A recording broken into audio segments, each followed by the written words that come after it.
Bem, irmãos, espero que os irmãos estejam bem. Também quero saudar os irmãos que nos acompanham pela internet. Vamos estar orando pela palavra. Senhor, nós oramos te agradecendo por esse dia. Pedimos em nome de Jesus que o Senhor venha com o teu poder e com a tua graça, dando entendimento e sabedoria à tua igreja. Ajuda-nos, Pai, na nossa fraqueza.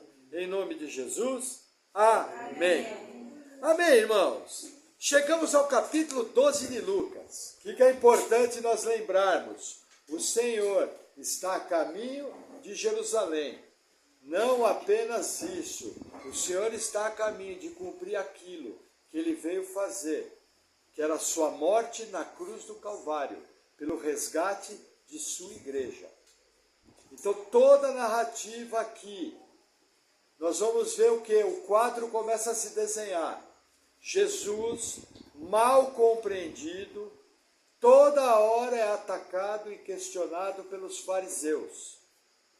Qual é o grande problema? Os fariseus e os doutores da lei eram os bíblias da época, gente que conhecia a Escritura. Porém, conhecer apenas a Escritura não basta. É necessário o entendimento vindo do Espírito Santo do Senhor, que é quem vivifica a Escritura e que nos convence do pecado, da justiça e do juízo. Não apenas isso, é necessário nascer de novo. Porque o homem natural não compreende as coisas de Deus, porque lhe parecem loucura. Então, o que nós vamos ver nesse capítulo? Uma marca que vai diferenciar muitas vezes a verdadeira religião e a religião falsa, marcada pela hipocrisia. E nós vamos ver aqui também a questão que existe a competição entre Deus e as riquezas. O que nós vamos ver aqui o tempo todo? Jesus indo profundamente em todas as questões e expondo a dureza de coração dos religiosos da época. Parece incrível, mas até hoje existem pessoas religiosas que estão distantes do Senhor. Apenas religião não basta. Não basta apenas ouvir a palavra. É necessário praticar a palavra. Senão, como diz Jesus, você não passa de um fariseu cego, um hipócrita. E a hipocrisia religiosa é muito comum nos dias de hoje e está destruindo vidas, não apenas vidas, mas famílias. Cuidado para que você não seja encontrado como um hipócrita, porque você vai estar diametralmente oposto ao que Jesus Cristo requer de sua igreja. Jesus não pede muita coisa, mas uma coisa ele não abre mão: um coração que quer viver um evangelho verdadeiro. E do meu coração e do seu coração, ninguém conhece melhor do que Jesus Cristo. Amém? Então vamos lá. Lucas, capítulo 12, versículo 1. E ajuntando-se, entretanto, muitos milhares de pessoas, de sorte que se atropelavam uns aos outros, começou a dizer aos seus discípulos: acautelai-vos primeiramente do fermento dos fariseus, que é a hipocrisia. Irmãos, qual que era o fermento na Bíblia? Existem textos que fermento é positivo. Existe até uma parábola que Jesus fala do fermento, associado ao reino dos céus. Mas, em geral, o fermento na Bíblia tem a ver com contaminação. Então, o que era o fermento dos fariseus? O próprio versículo é explicativo, a hipocrisia. Por exemplo, os fariseus mandavam seguir todo um conjunto de regras, todo um conjunto de normas, só que eles mesmos não seguiam. Ou, em alguns casos extremos, seguiam, mas com o coração longe da vontade do Senhor. E como nós sabemos isso? Porque as nossas atitudes expõem o que vai no coração. E toda vez que eu coloco a regra religiosa no lugar da piedade, eu estou entrando por um caminho perigoso. Eu estou entrando por um caminho de hipocrisia. Não existe regra religiosa que seja superior ao amar a Deus sobre todas as coisas e amar ao próximo como a ti mesmo. Esse é o nosso padrão. Se existe uma regra a ser seguida, essa tem que ser a regra em todas as minhas atitudes. E não precisa ser nenhum teólogo para compreender essas duas passagens de maneira simples e tranquila. É só fazer uma pergunta: eu estou amando o meu próximo? Essa atitude, eu estou demonstrando meu amor a Deus? Eu estou colocando Deus em primeiro lugar? Simples assim. Não precisa ser calvinista, arminiano, dispensacionalista, aliancista. O evangelho é simples. Se você começar por aí, você começa bem. E Jesus fala: acautelai-vos. Por quê? Porque os que não creram naquela época se apegaram à religião vazia, a um conjunto de regras, muitas delas bíblicas, mas só regra não funciona. Ela tem que ser aplicada de maneira correta, pelo poder do Espírito Santo, que é o que Jesus vai demonstrar mais à frente. Amém? Vamos seguir, versículo 2. Mas nada há encoberto que não haja de ser descoberto, nem oculto que não haja de ser sabido. Porquanto tudo, o que em trevas dissestes, me faz favor, o que em trevas dissestes, a luz será ouvido, e o que falaste ao ouvido, no gabinete, sobre os telhados, será apregoado. Irmãos, o que Jesus está falando aqui? Lembra que Jesus está falando do coração? Irmãos, tudo que está no nosso coração vai ser revelado. Para nós crentes, no tribunal de Cristo, o porquê, o como e quais foram as suas motivações, nós vamos dar conta a Cristo. O tribunal de Cristo não é um tribunal para salvação. Ele é um tribunal para julgar as obras dos crentes na igreja e na sua vida. Agora, fora o tribunal de Cristo, vai haver o tribunal do grande trono branco, na abertura da eternidade. E os livros das obras das pessoas vão ser abertos. E segundo aquelas obras, pensamentos, atitudes e o que ia no coração, a pessoa vai ser julgada. E por não ter o sangue de Jesus como pagamento por aquele pecado, a pessoa, Jesus Cristo ensinou que ela vai ser lançada no lago de fogo, em tormentos, pela eternidade. Então, irmãos, não se preocupe. Existem coisas hoje que não nos são reveladas, mas tudo vai vir à luz.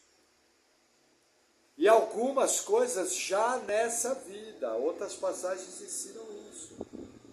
Mas o que Jesus está falando? Lembra que ele está falando de hipocrisia? O que é hipocrisia? É eu falar uma coisa, mas o meu coração está longe daquilo. O que ele está completando? Olha, essas obras que eles mandam fazer e eles não têm o coração nisso, vai ser revelado no juízo final. Essa religiosidade vazia, que não tem poder de salvar, que é apenas um conjunto de regras que está afastando as pessoas de Cristo, vai ser revelada. E eles vão dar conta no juízo final.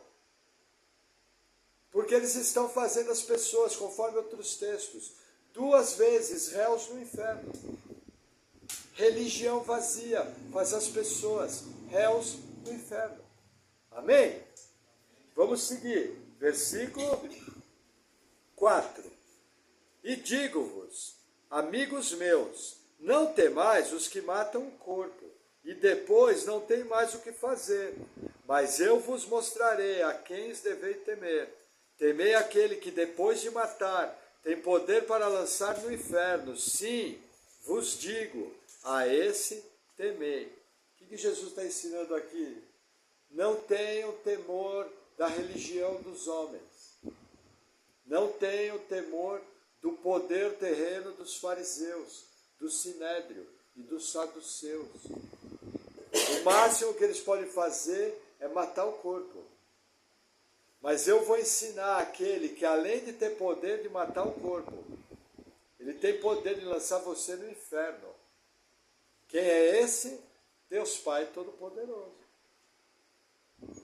O Deus de amor que enviou seu Filho Jesus para todo aquele que nele crê não pereça, mas tenha vida eterna. Porém, o que não crer já está condenado. E Jesus ensina que vai ser lançado no inferno. Esse tem que ser o nosso temor. Nós temos que temer a Deus. Tudo que eu vou fazer, nossa, o que o meu pastor vai pensar? A opinião do seu pastor é importante, principalmente se ele for um pastor bíblico. Mas principalmente você tem que pensar o que Deus pensa disso. Como Deus avalia essa atitude minha. Essa minha atitude, como filho de Deus, ofende ao meu Pai? Percebe o que está em jogo? E nós, várias vezes, sem perceber, temos atitudes que ofendem profundamente um Deus que é santo e que odeia o pecado. E somente pela misericórdia dele e pela bondade dele que nós não somos pulverizados. Porque toda vez que nós pecamos, nós ofendemos o nosso Deus. Toda vez que nós pecamos, nós ofendemos o Espírito Santo, a pessoa do Espírito Santo, que é nosso Deus, que habita em nós. Qual deverá ser o cuidado que eu tenho que ter no meu dia a dia? Percebe que o conceito bíblico de santidade requer de nós uma atitude e obediência total. Não existe meio termo. Senão, você vai se tornar um hipócrita. E, irmãos, coisa que mais tem nas igrejas é gente hipócrita. Que não seja assim entre nós. Sabe, errou, se humilha diante de Deus, pede perdão, mas seja sincero. Queira corrigir. E, oração do pastor Maurício, eu já começo assim: Senhor, o Senhor sabe que eu erro mesmo, não presto mesmo. E se não for tua graça em mim, estou morto. Nossa, pastor, a senhora assim, você não sabe a metade. Porque eu sei que eu não presto mesmo, em mim não tem nada bom. A única coisa boa que tem em mim é a pessoa do Espírito Santo. Então é nessa dependência que nós temos que caminhar. Amém? Vamos seguir. Versículo 6. Não se vendem 5 passarinhos por 2 asses, e nenhum deles está esquecido diante de Deus. E até os cabelos da vossa cabeça estão todos contados. Não temais, pois, mais valei vós do que muitos passarinhos. Olha que interessante, veja. O que são 2 asses? Um asse, você dividiu o salário de um dia por 16. Vamos dizer que a diária hoje está R$160. Um asse seria R$10. 2 asses, R$20. O que Jesus está falando? Olha, nem 2 passarinhos nós vendemos por tão pouco dinheiro, R$20. Vocês valem muito mais, vocês são muito mais preciosos, porque Deus é um Deus que cuida tanto dos passarinhos que são sua criação, como de vocês que são filhos de Deus. O que Jesus começa a falar? Da nossa importância como filhos, e como filhos, da nossa responsabilidade da obediência, e de buscar sermos verdadeiros. O ser humano é a coroa da criação. Como eu costumo dizer, e o falecido irmão Adalto Lourenço, o seu bisavô não era um macaco. Entendeu? Nós somos a glória da criação, nós somos feitos em mais semelhança de Deus. Macaco é macaco, ser humano é ser humano. Amém? Vamos seguir, versículo 8. E digo-vos que todo aquele que me confessar diante dos homens, também o Filho do Homem o confessará diante dos anjos de Deus. Mas quem me negar diante dos homens, será negado diante dos anjos de Deus. E todo aquele que disser uma palavra contra o Filho do Homem, ser-lhe-á perdoada. Mas ao que blasfemar contra o Espírito Santo, não lhe será perdoado. O que acontece? Aqui Jesus vai trazer aquilo que é notório da Escritura. Ou você nega que Jesus é Deus, que Ele veio em carne, morreu pelos nossos pecados e derramou o sangue como pagamento. Ele é Deus e é Senhor da sua vida. Se você não crê nisso, você está negando a Cristo. Simples assim. O que mais Jesus adianta? Por causa do contexto de blasfêmia contra o Espírito Santo. Você pode até criticar Jesus, como era na época aqui. Mas se você blasfemar contra o Espírito Santo, e o conceito derradeiro de blasfêmia contra o Espírito Santo é a negação total que as obras de Jesus eram feitas pelo poder de Deus, e que Jesus não é o Messias e não pode salvar, não vai ter perdão.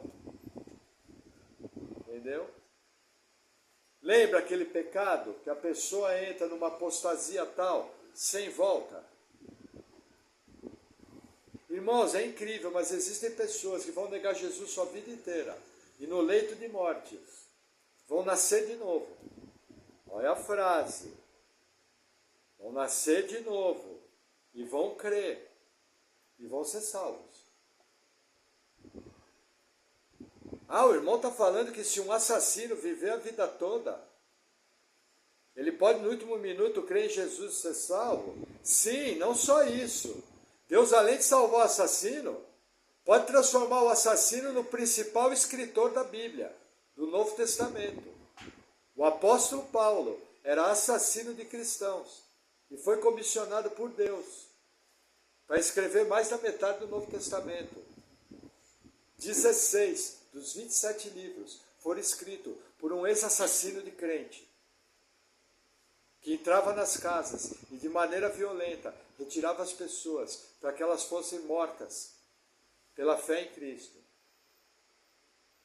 Sabedores disso, Deus pode salvar qualquer um. Agora, o apóstolo Paulo, quando esteve diante de Jesus, imediatamente ele se rendeu, ele não blasfemou.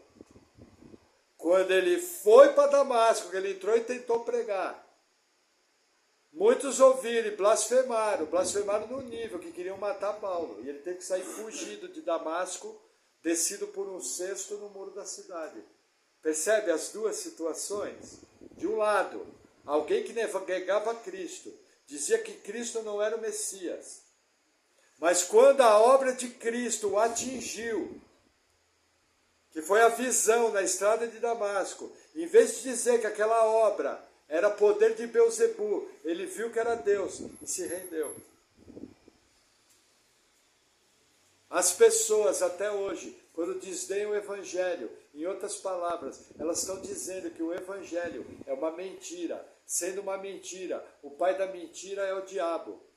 Crendo nisso, se aquilo for sem volta, é uma blasfêmia contra a obra do Espírito Santo. Não tem retorno. Existe um ponto, sem volta. Isso é notório. E a Bíblia ensina que quando esse ponto chega, Deus até contribui para que a pessoa afunde mais. 2 Tessalonicenses 2 fala que Deus vai enviar o espírito da mentira para que eles acreditem no erro, para que eles creiam no anticristo. E qual é o motivo? Porque eles não receberam o amor da verdade. Eles não creram na palavra da salvação. Deus nem se preocupou, trabalhou para piorar e para condenar. Isso é o que a Bíblia ensina. Percebe a seriedade da blasfêmia? Então cuidado, irmãos. Veja, nós entendemos que um crente salvo, nascido de novo, não perde a salvação. Agora, quantos entre nós podem estar em processo de salvação? E que de repente é um ouvinte da palavra que nunca nasceu de novo. Para essa pessoa existe o risco da apostasia. A parábola do semeador ensinada por Jesus ensina que tem pessoas que podem ter uma fé temporária. Não é a fé do novo nascimento, não é a fé verdadeira, são conceitos mentais que não têm poder de salvar. Tem poder apenas de manter a pessoa no caminho por algum tempo. E o diabo tem poder de roubar a tal palavra. E a pessoa entra em apostasia. Agora, numa boa, eu creio que o certo é assim perguntar para você: se você morrer agora, vai para onde? Eu vou para o céu. Por quê? Porque Jesus Cristo morreu pelo meu pecado, Ele é meu Senhor e Salvador. Essa é a resposta correta. Crendo nisso, né? Porque só falar não adianta nada, né? Só falar não adianta nada. Então, assim, cuidado.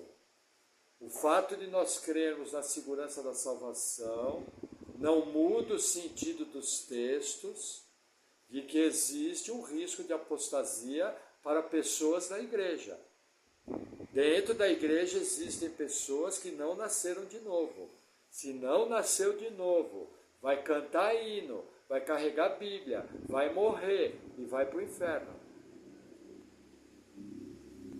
Ai, pastor, fiquei com medo. Esse medo é um bom sinal. Porque quem não é eleito, nem medo tem. Mas quem é eleito tem temor, porque sabe que perdição é coisa séria. E não brinca com a sua salvação. Amém? Amém. Se você enxergou o inferno, jamais você vai brincar com a sua salvação. É a coisa mais séria que você tem. Vamos seguir. Versículo 11. E quando vos conduzirem às sinagogas, aos magistrados e autoridades, não estejais ansiosos, como ou do que haveis de responder, nem do que haveis de dizer, porque na mesma hora vos ensinará o Espírito Santo o que devíeis falar. Irmãos, perseguição religiosa em tribunais humanos. Fazem 2000 anos que isso acontece. Todos os anos morrem no mundo em torno de 100 mil cristãos por perseguição religiosa. E a mídia, anticristo, pervertida, não dá uma notícia sobre isso. Irmãos, 100 mil cristãos. É uma cidade maior do que Pinhais, que morre todos os anos por perseguição religiosa. E ninguém fala nada. E nessa perseguição, alguns são levados aos tribunais. E Deus guia. Guia como?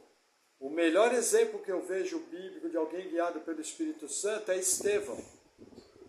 Ele foi preso e quando ele testemunhou diante do Sinédrio, ele falou todas as coisas da Bíblia.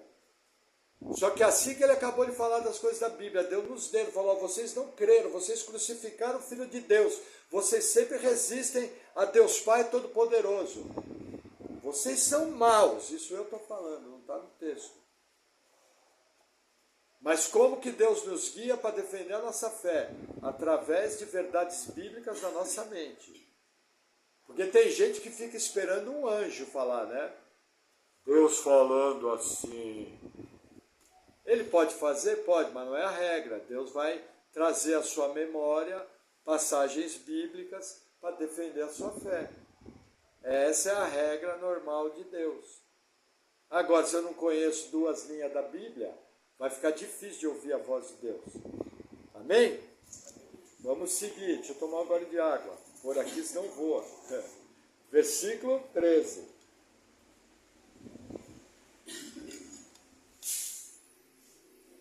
E disse-lhe um da multidão: Mestre, dize a meu irmão que reparta comigo a herança. Mas ele lhe disse: Homem, quem me pôs a mim por juiz ou repartidor entre vós? E disse-lhe: Acautelai-vos e guardai-vos da avareza, porque a vida de qualquer não consente na abundância do que possui. Vamos fazer uma pausa aqui. Veja, aqui está acontecendo um caso que uma pessoa quer chamar Jesus para julgar uma causa. Primeira coisa que Jesus fala, eu não sou juiz civil.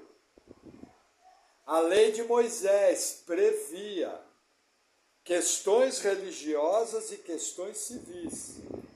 Uma das questões era a lei da herança. O primogênito levava 50% da herança e passava a ser o patriarca da família. Os outros 50% eram divididos. No caso aqui,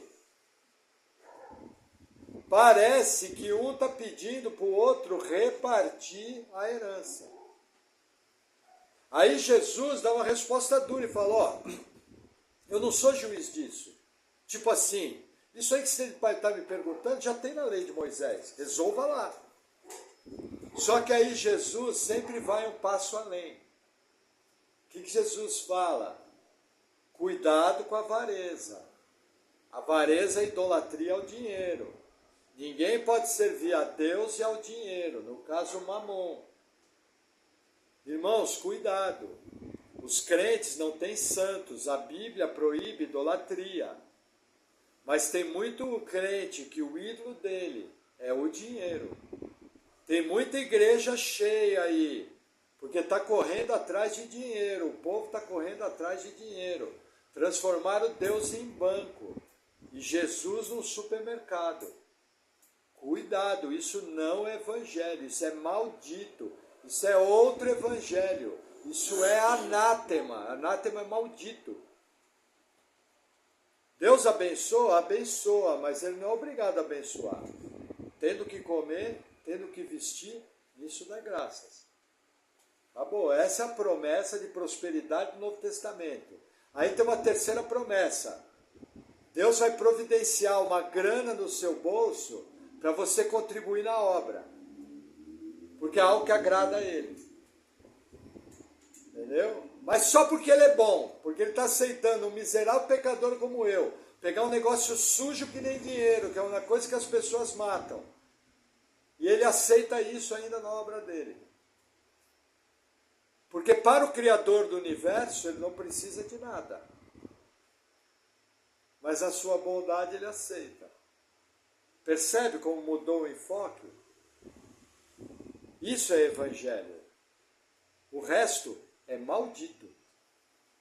Agora, nós não precisamos fazer como os franciscanos, que tinham voto de pobreza, andavam descalços, morriam cedo porque não tinha saúde. Isso é um absurdo. Isso é sacrifício de tolo. Nós temos que viver com contentamento, tendo que comer, tendo que vestir, isso dá graça. Tá bom. O resto é o resto. Amém? Vamos lá. Versículo 16. E propôs-lhe uma parábola, dizendo: a herdade de um homem rico tinha produzido com abundância, e ele arrazoava consigo mesmo, dizendo: que farei? Não tenho onde recolher os meus frutos. E disse: farei isso, derrubarei os meus celeiros, e edificarei os outros maiores, e ali recolherei todas as minhas novidades, e os meus bens, e direi à minha alma: alma, tens em depósito muitos bens para muitos anos, descansa, come, bebe e folga. Olha que interessante. Jesus, por que Jesus falava em parábolas? Tinha dois motivos. Um era que para determinadas pessoas ouvissem e não entendessem. Não entendendo, não creriam. Não crendo, fossem condenadas. Para cumprir a profecia de Isaías. Falarei a esse povo por parábolas e eles não crerão. Esse era o primeiro motivo. Jesus fechava a palavra para alguns. Mas existe o segundo motivo, a mesma parábola. O entendimento era aberto. E a pessoa, num exemplo simples, conduzida pelo Espírito Santo, podia entender o significado daquela parábola. Lembra que Jesus falou, cuidado com a avareza? Lembra que Jesus falou, cuidado com o fermento dos fariseus, que é a hipocrisia? Os fariseus eram avarentos, eles eram homens muito ricos, que tinham confiança no dinheiro. Está tudo interligado. E aí Jesus traz uma parábola estranha, um homem rico que teve uma super safra. Irmãos, sociedade agrícola. Não havia o agronegócio, que é maravilhoso, que tem uma produção maravilhosa. Embora muitos critiquem, irmãos, agronegócio é uma bênção de Deus. Se não fosse o agronegócio, haveria muito mais fome, os alimentos seriam muito mais caros. Então não entre nessa conversa boba disso. Agora, essa sociedade aqui não tinha agronegócio, um ano dava, o outro não. E aqui Deus estava abençoando esse plantador, até que ele teve uma super safra. Uma super safra num nível em que ele não podia guardar toda a safra. Agora, olha que interessante, o que Jesus estava, como Jesus é profundo. Se eu tenho 10 celeiros e preciso de 12, o que eu vou fazer se eu estou sendo guiado pela sabedoria de Deus? Vou construir mais 2, correto? Eu tenho 10 celeiros cheios, enchi os 10. Está faltando celeiro. O que eu vou fazer se eu sou guiado por Deus? Construo mais 2, correto? Olha a história que Jesus conta. A relação desse homem com o dinheiro era maluca, porque ele derruba tudo. Eu pergunto, alguém que tem os celeiros cheios, vai derrubar o que já está pronto? Até na parábola, Jesus faz uma crítica àquele homem, mostrando que o relacionamento de dinheiro com aquele homem era um relacionamento errado, de desperdício. A riqueza havia corrompido de tal forma aquele homem, que ele chegou ao absurdo de derrubar o que estava pronto, picou dinheiro para fazer outro.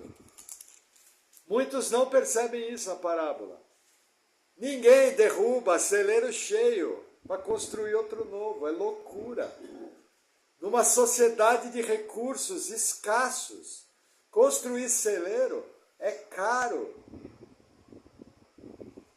Então entenda o que Jesus está mostrando aqui. O relacionamento errado com o dinheiro. O que esse camarada fez? Pica dinheiro, derruba tudo, constrói tudo, ajeita tudo lá dentro e fala, agora eu estou tranquilo. Lembra que Jesus tinha orientado, foge da avareza. A avareza é o amor ao dinheiro. Olha o que Jesus vai falar, versículo 20. Mas Deus lhe disse, louco, esta noite te pedirão a tua alma, e o que tens preparado, para quem será?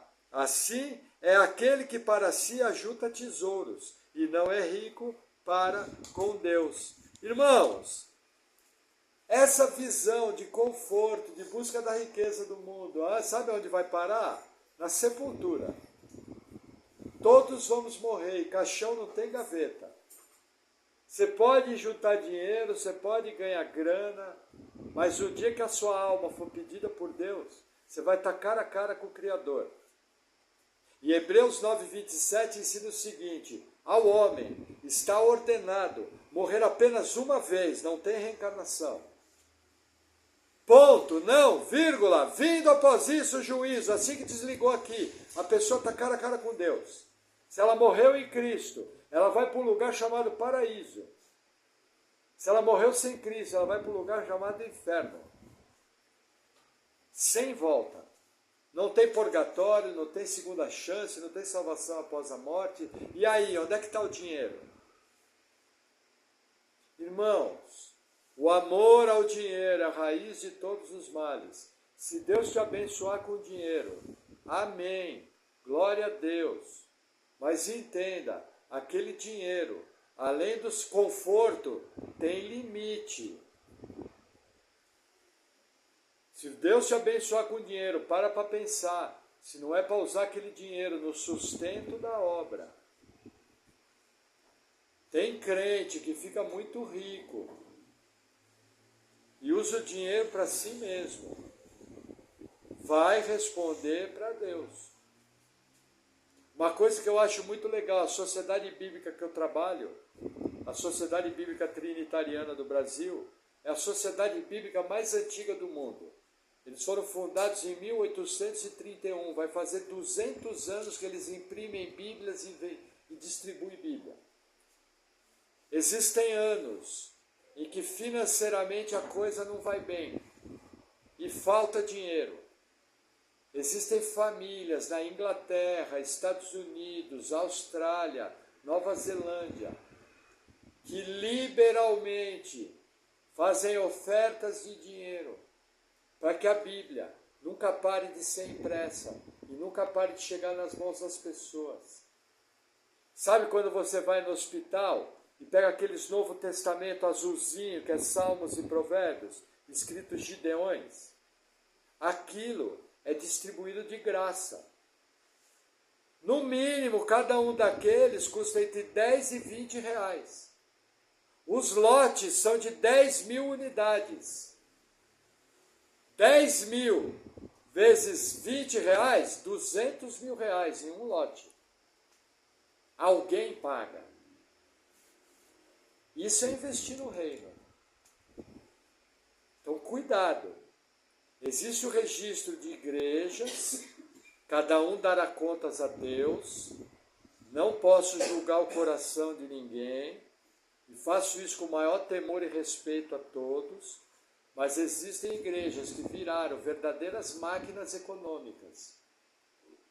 E alguns líderes podem, não estou dizendo que não entenda errado as minhas palavras, estou falando de temor e respeito aos líderes. Nós não sabemos o coração. Cuidado, você não é Deus. Às vezes você olha uma coisa e acha que a pessoa está corrompida e ele é mais crente que você. Entenderam? Então assim, mas tem igrejas que correm o risco de virar instituições que financeiramente são extremamente poderosas. Tem que tomar cuidado. É um caminho perigoso. Muito cuidado. Porque o poder de corrupção do dinheiro é muito grande. Amém? Vamos seguir. Vamos a algumas aplicações. Vamos lá. Tomar um gole de água antes. Veja, primeiro vamos falar do inferno. Nossa, lá vem o pastor falar do inferno. Irmãos, sabe quem na Bíblia falou mais de demônio e falou mais do inferno? Jesus Cristo. Foi o nosso Deus, encarnado na terra. Foi quem mais falou do inferno e falou de demônios. Então é para ser falado. Lucas 16, 22 e 23 conta uma parábola.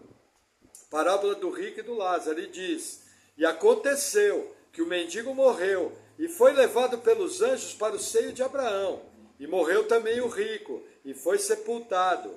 E no inferno ergueu os olhos, estando em tormentos, e viu ao longe Abraão e Lázaro no seu seio. E clamando disse: Pai Abraão, tem misericórdia de mim e manda Lázaro que molhe água à ponta do seu dedo e me refresque sua língua, porque estou atormentado nessa chama. O que Jesus ensina aqui? Claramente, morreu um mendigo chamado Lázaro. E a história parece que é real. Porque a única parábola que para mim é história, para mim não é parábola, tá? Por quê? Porque ele dá nomes próprios.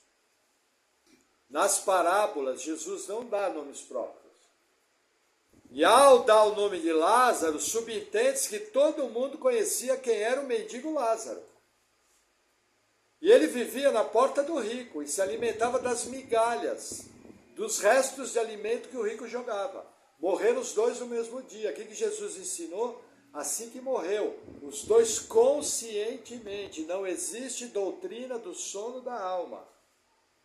Conscientemente, o rico estava em tormentos no inferno.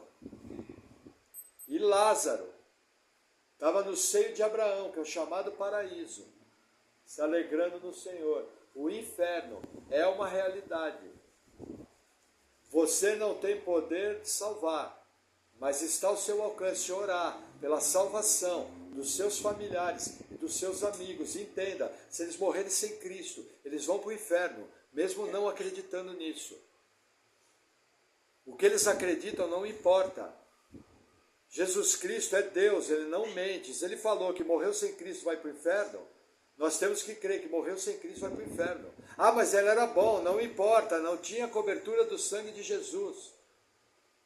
Então ore, jejue, clame a Deus pela salvação dos seus familiares e dos seus entes queridos. E quando tiver uma oportunidade, em amor, fala a verdade para eles. Fala para eles que tanto você como eles são pecadores e que esses pecados nos condenam ao inferno. Mas a notícia boa é que Deus encarnou, viveu uma vida sem pecado, morreu na cruz do Calvário, derramou o sangue para pagar o preço desses pecados. E a partir dali, todo aquele que nele crê, que crê que Jesus é Deus e recebê-lo como Salvador, tem a vida eterna. Não perca a oportunidade, o inferno é sério. Amém? Outra aplicação, o lago de fogo. Pastor, as pessoas vão ficar no inferno o tempo todo? Não, porque ela está no inferno num corpo espiritual. Ela morreu e o corpo foi para a sepultura. Vai virar pó, do pó veio, ao pó retornará. Em corpo espiritual, ela vai para o inferno e para o paraíso. Aí o que vai acontecer? Julgamento do trono branco, abertura da eternidade. O inferno e a morte, todo mundo ressuscita diante do trono de Deus. E aí é o que acontece, Apocalipse 20, versículo 13. E deu o mar, os mortos que nele havia, e a morte e o inferno deram os mortos que neles havia, e foram julgados cada um segundo as suas obras. E a morte e o inferno foram lançados no lago de fogo. Essa é a segunda morte.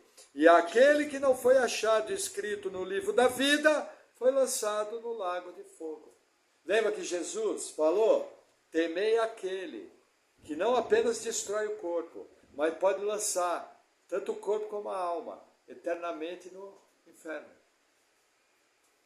Todo ser humano que passou nesse planeta vai ressuscitar, vai estar diante de Deus, vai ser obrigado a ajoelhar, vai ser obrigado a confessar que Jesus Cristo é o único Deus e vai ser lançado no lago de fogo, num corpo que não pode mais morrer. Por isso que o tormento é eterno. Em contrapartida, quem crê em Jesus e for achado no livro da vida, quando Deus olhar aquela vida cheia de pecado, o sangue de Jesus pagou o preço por aquilo. E Jesus fala, não, eu morri por ele. E aí num corpo que também não morre, vai passar a eternidade com Deus. Percebe a seriedade? Todo mundo vai ter vida eterna. Só que uns é tormento eterno. E outros é gozo e alegria na presença de Jesus Cristo. Ah, mas eu não acredito, o problema é seu. Você não vai falar assim, né? Mas é verdade, Deus não está preocupado se a pessoa acredita ou não.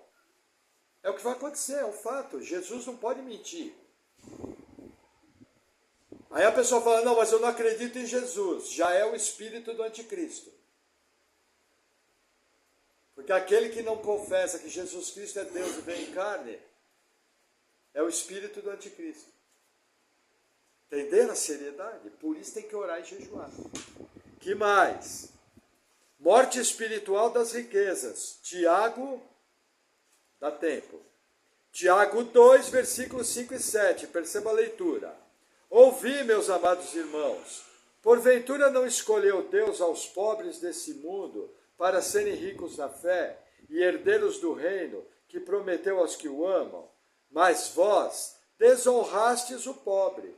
Porventura não vos oprimis os ricos e não vos arrastam aos tribunais? Porventura não blasfemam eles o bom nome que sobre vós foi invocado? Irmãos, Tiago, irmão de Jesus Cristo, quando escreve a sua epístola, ele fala que muitos ricos, por causa da sua confiança nas riquezas, perseguem o povo de Deus. É verdade. Então, cuidado com o engano das riquezas. Que mais? O próprio Tiago, capítulo 4, versículo 13, nos ensina: Ei agora vós, que dizeis, hoje ou amanhã iremos a tal cidade, e lá passaremos um ano, e contrataremos, e ganharemos. Digo-vos que não sabeis o que acontecerá amanhã. Por que é a vossa vida? É um vapor que aparece por um pouco e depois se desvanece. Em lugar do que devias dizer, se o Senhor quiser e se vivermos, faremos isso ou aquilo. Irmãos, a presunção da riqueza. Você não sabe se você vai chegar vivo agora no final desse culto.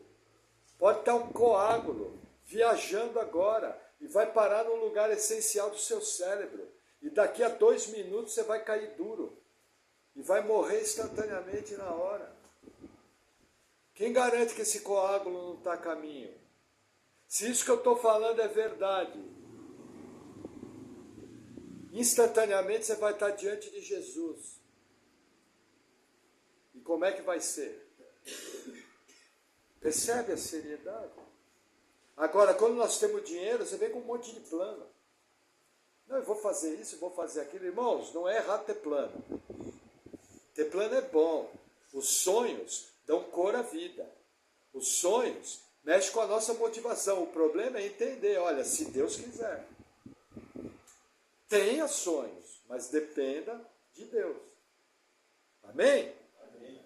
O mesmo Tiago encerra a minha narrativa sobre riqueza, mostrando que elas são inúteis. Tiago 5, versículo 1. Presta atenção no texto. Eia, pois, agora vós, ricos, chorai e planteai por vossas misérias, que sobre vós hão de vir. As vossas riquezas estão apodrecidas, e as vossas vestes estão comidas de traça. O vosso ouro e a vossa prata se enferrujaram, e a sua ferrugem dará testemunho contra vós, e comerá como fogo a vossa carne. Entesouraste para os últimos dias. Eis que o salário dos trabalhadores, que ceifaram as vossas terras, e que por vós foi diminuído, clama. E os clamores dos que ceifaram entraram nos ouvidos do Senhor dos Exércitos. Olha até o versículo 5. Deliciosamente viveste sobre a terra, e vos deleitastes. Cevastes os vossos corações, como num dia de matança. Condenastes e matastes o justo. Ele não vos resistiu. Que Tiago ensina? Que os ricos se entesouraram. E por causa daquele tesouro, o coração deles ficou gordo. Pronto para quê? Para matança. Veja, eu vou dar um testemunho pessoal. Primeira vez que eu li o Novo Testamento. Quando eu passei por essa passagem, as palavras saltavam da Bíblia. Sabe, aqueles negócios, está você e Deus. Eu estava numa praia em São Paulo, na pior época da minha vida, vida destruída. Tinha brigado com a irmã Paula, por isso estava mais destruída ainda, minha princesa. Mas eu lembro que antes de sair eu levei um Novo Testamento. E eu comecei a ler aquele Novo Testamento, e Deus começou a falar comigo. E quando eu cheguei nessa passagem, aquela tradução falava: os vossos corações gordos estão prontos para a matança. A cena explodiu na minha mente. Sabe quando você sabe que Deus falou com você através da Escritura? Nunca mais esqueci dessa passagem. A partir dali, foi iniciado um processo de salvação que durou cerca de 7 anos, até culminar no meu novo nascimento. E hoje, para a honra e glória do Senhor, pela misericórdia dEle, há 25 anos, caminho com o Senhor. E pela misericórdia dEle, estou pregando o Evangelho. E tentando ajudar vocês a fazer a mesma coisa. E Isso é presente de Deus. Riqueza é bom, é bom. Quando eu fui salvo, eu não podia chamar minha esposa de meu bem, porque o banco vinha e tomava. Hoje temos um relativo conforto. Graças a esse conforto, temos esse pequeno salão onde a igreja pode se reunir. Olha que honra. Entendeu? Os irmãos sabem que eu não sou rico, eu trabalho. Mas perto dos irmãos lá da África, dos irmãos lá da Ásia, dos irmãos lá da Coreia, todo mundo que está aqui é milionário. E nós temos liberdade de ter uma Bíblia, de congregar. Na Coreia do Norte, se for pegar uma Bíblia na sua casa, a família inteira é executada sumariamente, sem julgamento, na hora. Percebe de que maneira que nós temos que buscar a Deus, agradecidos pelo presente da salvação e de verdade Ele ser o primeiro. Amém? Amém. Vamos orar? Senhor, obrigado por Tua palavra. Eu peço em nome de Jesus que o Senhor venha com a Tua graça, nos livrando do amor ao dinheiro, que nós possamos realmente ter o Senhor como primeiro em nossas vidas e que possamos usufruir com sabedoria, de maneira bíblica, o conforto e os recursos que o Senhor nos dá. Obrigado pelo alimento, obrigado pela nossa casa, mas principalmente, Senhor, obrigado pelo presente da salvação em Cristo Jesus. Oramos essas coisas em nome dele. Amém. Amém, irmãos. Glória a Deus.